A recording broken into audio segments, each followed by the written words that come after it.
सह नौ भुनक्तु सह वीर्यं करवावहै तेजस्विनावधीतमस्तु मा विद्विषावहै। ओम शांति शांति शांति। हे ईश्वर, हम यह पठन पाठन आपको प्राप्त करने और कराने के लिए साधन के रूप में करने जा रहे हैं। इस कर्म को और इसके कर्म फल को भी आपको अर्पित करते हैं। ओम शांति शांति शांति। सबको सादर नमस्ते जी। हमारा वैशेषिक दर्शन का पाठ चल रहा है। द्वितीय अध्याय का द्वितीय आहनिक हम पढ़ रहे हैं, जिसमें हमारा विषय चल रहा था संशय का, है ना। संशय कैसे उत्पन्न होता है, ये विषय हमारा चला था। तो संशय कैसे उत्पन्न होता है जी, सूत्र 17 में क्या पढ़े थे पद्मनाभ जी? विशेष धर्म का प्रत्यक्ष होने से सामान्य धर्म का प्रत्यक्ष न होने से, सामान्य धर्म का प्रत्यक्ष होने से विशेष धर्म का प्रत्यक्ष न होने से, हाँ विशेष धर्म को जानने के लिए इच्छा, हाँ स्मरण, विशेष धर्म को जानने के स्मरण जिज्ञासा होने से। ठीक है। तो और किस कारण से संशय उत्पन्न होता जी रुपेश जी? सूत्र 18 में क्या पढ़े थे? देखे हुए वस्तु को न्यायी भिन्नता करेंगे, ये वही वस्तु है, इस प्रकार से संशय। ये तो सूत्र 19 है। जैसा पहले देखा था वर्तमान वैसा दिखाई न देने से भी संशय उत्पन्न होता है। और सूत्र 18 में क्या था? वर्तमान में दिखने वाला धर्म पूर्व देखे हुए धर्म के समान होने से भी संशय उत्पन्न होता है। हाँ हाँ, तो ये दोनों में अंतर है ना जी। वर्तमान में दिखाई नहीं दे रहा है, जैसा पहले देखे थे वैसा दिखाई नहीं दे रहा, अब तो भी संशय उत्पन्न होता है। ये संशय सूत्र 19 है, ठीक है। और 18 में क्या है कि वर्तमान में दिखने वाला धर्म पहले के समान दिखाई दे रहा है, जैसे पहले देखे थे अभी भी ऐसा दिखाई दे रहा है, तो भी संशय होगा। अगर ऐसा मन में कंफ्यूज हो जाता है वो वही है क्या, ऐसा लग तो रहा है ऐसा है, ठीक है। पक्का नहीं हो पा रहा है लेकिन लग रहा था ऐसा ही है, जैसे आपको जैसा उदाहरण दिया था, ठीक है। तो ऐसे में संशय उत्पन्न होता है। और भी पूछ रहा है, और भी क्या कारण संशय का? तो कह रहा है उपलब्धि और अनुपलब्धि से भी संशय होता है। ये सूत्र 20 चलेगा भी। तो बोलिए, सूत्र बोलिए इसका। विद्या अविद्यातश्च संशयः। इसका प्रश्न लिखिए। क्या उपलब्धि और अनुपलब्धि से भी संशय होता है? क्या उपलब्धि और अनुपलब्धि से भी संशय होता है? ये प्रश्न हुआ।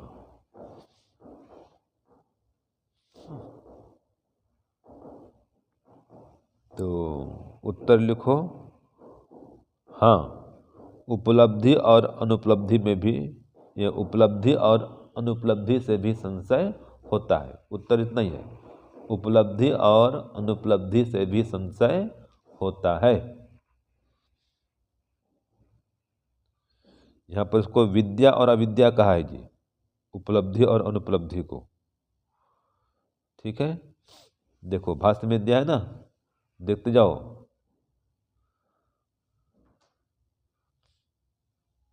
हाँ जी, विद्या को क्या कहा है भाष्य में? देखो, विद्या माने ज्ञानम बराबर उपलब्धि आया, और अविद्या माने अज्ञानम बराबर अनुपलब्धि।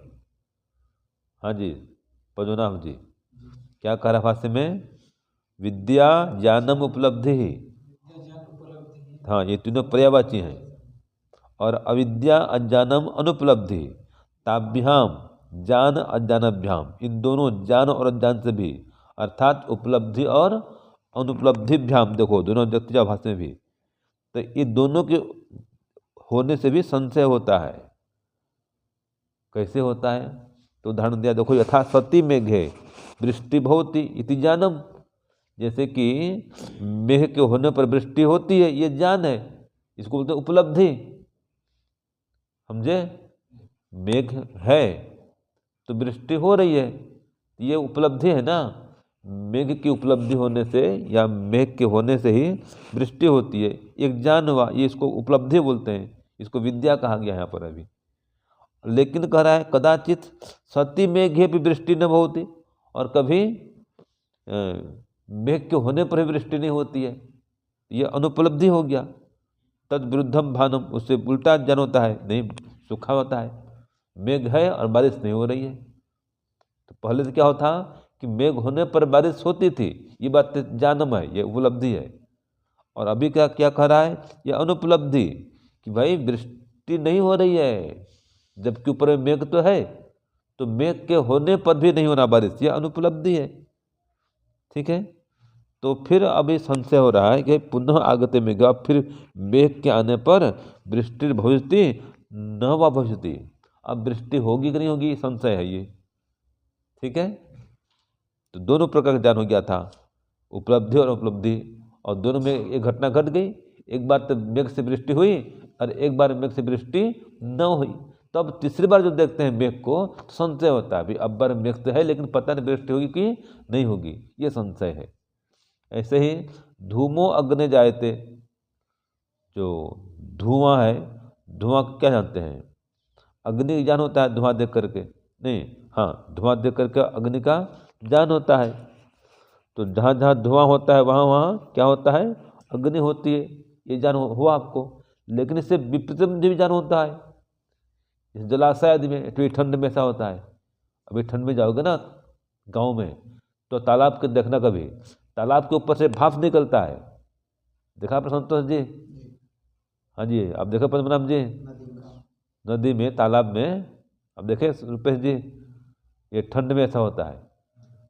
तो अभी ये संशय होगा भाई, ये वास्तव में जो दूर को दिख रहा है धुआं उठ रहा है, तालाब में तो है नहीं, दूर से है, तो यहाँ पर कोई आग लगी है क्या है? जब देखा ये तालाब है भाई, तो तालाब से भी धुआं उड़ता है, ऐसे पानी से धुआं उड़ता है, तो ये वाष्परूप है, ये धुआं क्या है, ये धूमो वाष्परूप है ये। तो धूमम अकस्मात दृष्टवा, ऐसे वाष्परूप धुएं को देखकर संशय होता है कि धूमेशो अग्निर्वा, ये वास्तव में धूम अग्नि का है अथवा वो वाष्परूप है। ऐसे नद्याम जल से उपलब्धि होती, नदी में जल की उपलब्धि होती है। देखो द्वितीय भाष्य है, नद्याम जल से उपलब्धि होती, नदी में जल की उपलब्धि होती है, नदी में, तालाब में।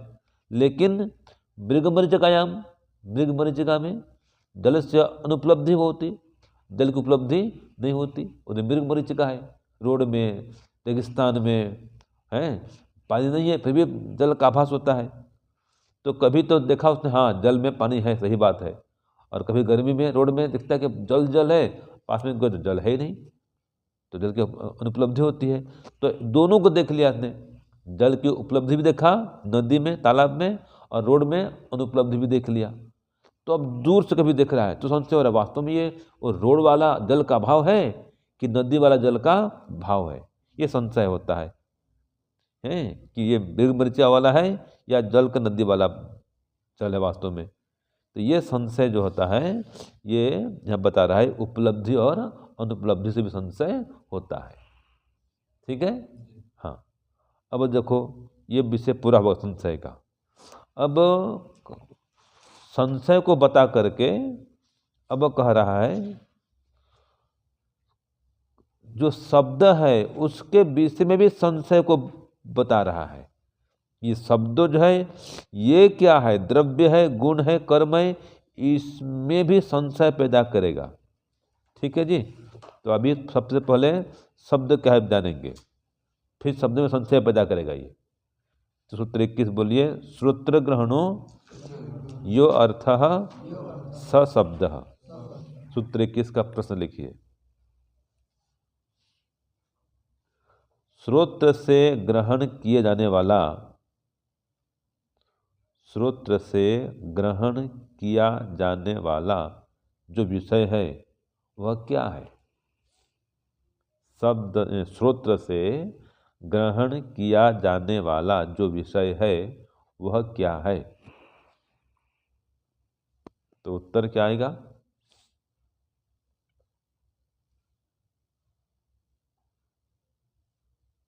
हाँ जी, उत्तर में शब्द है।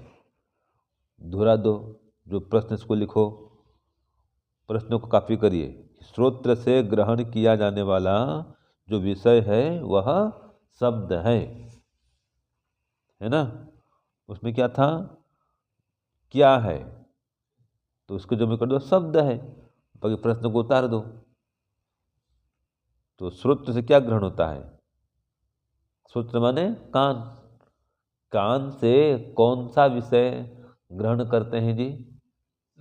शब्द। ये तो कह रहा है कि श्रोत्र से ग्रहण होने वाला विषय क्या है, तो वो शब्द है। तो अब ये सूत्र 21 तो इतना ही है कि श्रोतेंद्रिय ग्रहण साधनम यस्य यथाभूत यह खलु विषय स शब्द, कि श्रोत्र इंद्रिय से जो ग्रहण का विषय होता है या जो विषय ग्रहण होता है वो जो विषय क्या है? शब्द है। और सर्वतंत्र प्रसिद्ध, ये सभी शास्त्रों में प्रसिद्ध है।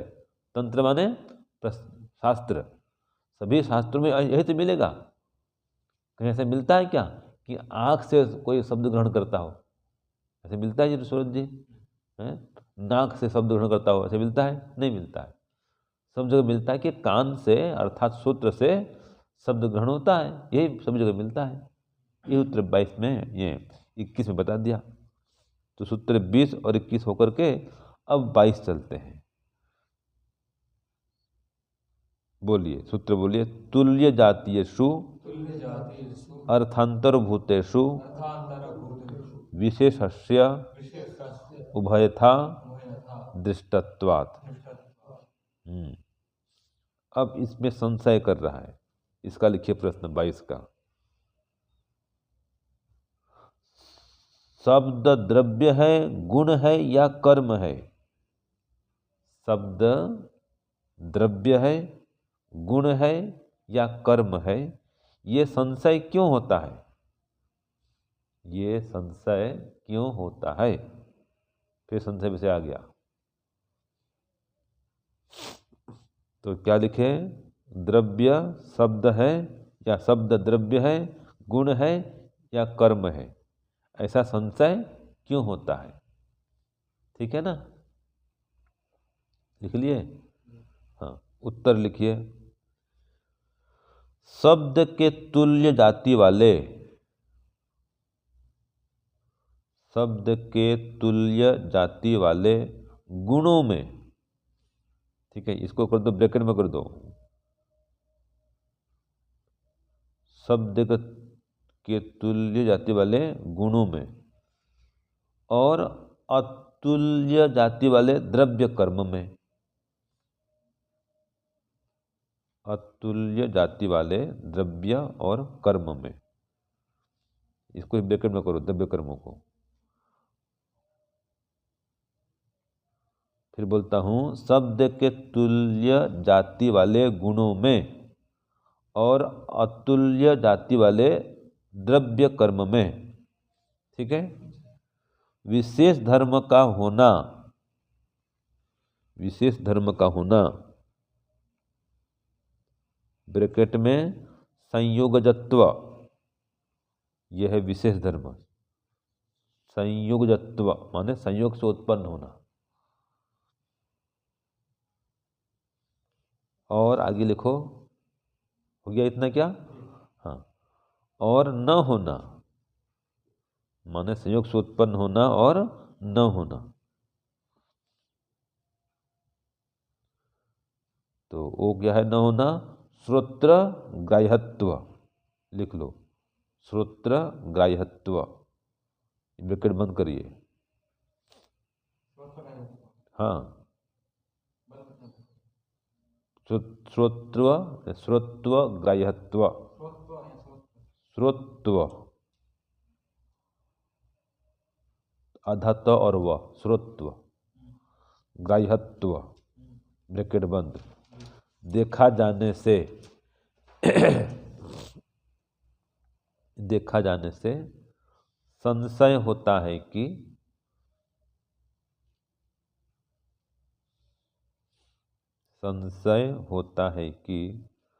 शब्द द्रव्य है, गुण है या कर्म है। संशय होता है कि शब्द द्रव्य है, गुण है या कर्म है। ठीक है जी। तो ये देखो क्या कह रहा है इसमें कि शब्द श्रोत्रेण ग्राह्यः, जो शब्द है श्रोत्र से ग्रहण होता है, और जो श्रोत्र है वो कैसा है, शब्द गुण। शब्द गुण क्या है, जैसे कि रूप गुण है तो गुण के साथ इसकी तुल्यता है, शब्द के गुणों के साथ में क्या है, तुल्यता है। और द्रव्य और कर्म के साथ में इसकी तुल्यता नहीं है। तो शब्द के तुल्य जाति वाले कौन होते हैं, गुण होते हैं। शब्द गुण है, और इसके अतुल्य जाति वाले कौन होते हैं, द्रव्य और कर्म होते हैं। तो इनमें विशेष धर्म का होना, जो क्या है, विशेष धर्म क्या है, संयोग से उत्पन्न होना जी। तो ये द्रव्य गुण कर्म द्रव्य के उत्पन्न होते हैं, संयोग से उत्पन्न होते हैं ना। द्रव्य भी कहाँ से उत्पन्न होता है, संयोग से उत्पन्न होता है। कर्म भी ऐसे है, ये कर्म हुआ संयोग से उत्पन्न होता है। तो और नहीं भी होता है तो वो क्या है, श्रोत्र ग्राह्यत्व है। तो ये इसमें दोनों देखा जाता है, शब्द के तुल्य गुण का होना और न होना, द्रव्य गुण कर्म के समान होना और न होना, ये दोनों बातें घुल मिल जाती हैं इसमें। कहीं कहीं तो देखा जाता है कि शब्द के तुल्य समान है, जैसे रूप आदि गुण समानता है, और कहीं कहीं पर नहीं मिलता है, और कहीं कहीं पर द्रव्य गुण से समानता इसकी हो जाती है। तो तीनों में समानता हो गई, रूप से भी, द्रव्य से भी, नहीं गुण से भी, द्रव्य से भी और कर्म से भी। तो तीनों में कहीं समानता देखी जाती है, कोई समानता नहीं भी देखी जाती है। तो ये संशय होता है, भाई जो शब्द है वही वास्तव में द्रव्य है, गुण है या कर्म है।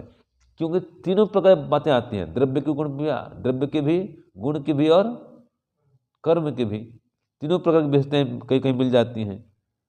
समझ में आ रहा है, शब्द में तीनों प्रकार की बातें मिल जाती हैं। ये संशय हो रहा है कि वास्तव में है ये द्रव्य या गुण है या कर्म है, क्या है।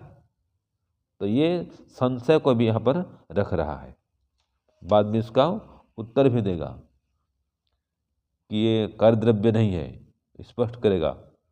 ठीक है ना, शब्द कर्म भी नहीं है, ये भी बता देगा। ये न द्रव्य है न ही कर्म है, तो क्या है, ये गुण है, ये आगे इसमें बताएगा। अभी संशय पैदा कर रहा है, ठीक है, कि शब्द है, गुण है या कर्म है। तो आगे उत्तर दे देगा, नहीं भाई शब्द नहीं है, फिर बोलेगा कि गुण भी, कर्म भी नहीं है, तो क्या बचा, गुण बचा। तो शब्द क्या है, एक गुण है। ये आपका सूत्र 22 भी पूरा हुआ। ठीक है, अब सूत्र 23 देखो, एक द्रव्यत्वात् न द्रव्यम। हाँ, उत्तर आ गया इसका। लिखिए सूत्र 23 का अर्थ लिखिए, एक द्रव्य पर आश्रित होने से एक, हाँ उत्तर प्रश्न क्या था, एक द्रव्य पर आश्रित होने से, ये तो उत्तर लिख दिया अभी ना। हाँ, प्रश्न होगा शब्द कार्य द्रव्य क्यों नहीं है, शब्द कार्य द्रव्य क्यों नहीं है, ये प्रश्न होगा जी। हाँ जी, क्या लिखे, शब्द लिखिए, प्रश्न लिखिए, प्रश्न, वो तो उत्तर लिख रहे थे पहले, वो उत्तर है वो। प्रश्न लिखिए, शब्द कार्य द्रव्य क्यों नहीं है। इसका उत्तर होगा कि एक द्रव्य पर आश्रित होने से ये उत्तर लिखो। एक द्रव्य पर आश्रित होने से शब्द कार्य द्रव्य नहीं है।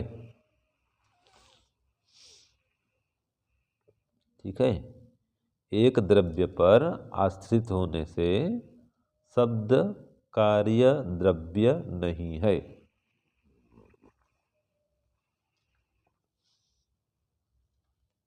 हो गया जी। हाँ, तो ये भाष्य में भी कह दिया है कि जो शब्द है वो कैसा है, कार्य द्रव्य नहीं है। क्यों नहीं है? क्योंकि ये एक द्रव्य पर आश्रित है। कौन सा द्रव्य है वो?